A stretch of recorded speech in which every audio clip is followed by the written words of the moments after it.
is that he didn't have that kind of gift for oratory and the great style that his brother, President Kennedy, had. Combine that with the fact that he was in this profound depression. This was not even a year after JFK's assassination, and he has to go in glad hand and smile at people.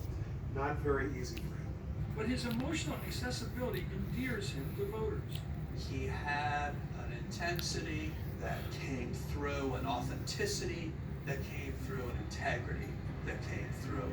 And in 1965, he joins Ted Kennedy in the Senate. That kind of brotherhood and bond really, I think, just helped both of them survive a very difficult time.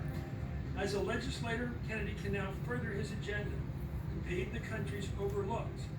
The situations are worse now in the ghettos than they were 3, 4, 5 years ago, and I don't think that's satisfactory, particularly when we made so many promises to the poor and the deprived in this country. So one thing a senator can do is have hearings. They can have them outside of Washington. And so Bobby goes to Mississippi to investigate poverty. There were children who were severely malnourished to the point that they had disease you don't find in the United States. We saw children who had swollen bellies, who had sores on their arms and legs that would not heal. It was just stunning. And he said to me, I've never seen anything like this. And then he went home, he said to his kids, banged on the table, and he said to them, you have to do something about this.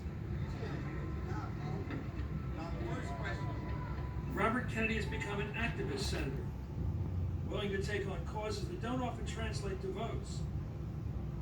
No senator had come out to join the farm worker struggle. Hardly any local politicians, for that matter. The movement is headed by union leader Cesar Chavez.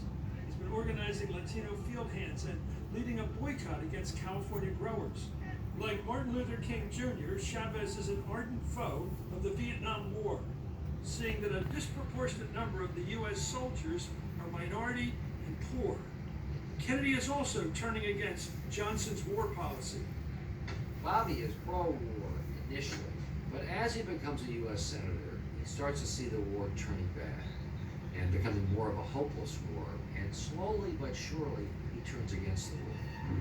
We spend more in a month in Vietnam than we do on the poverty program. I think that there's more that we need to do within our local community. Each time RFK spoke out against the war, it made Johnson even more nervous and resentful. We are going to continue to press forward. LBJ was always worried that the base of the Democratic Party loved the Kennedys and not him, and that at some moment RFK would come and take it all away.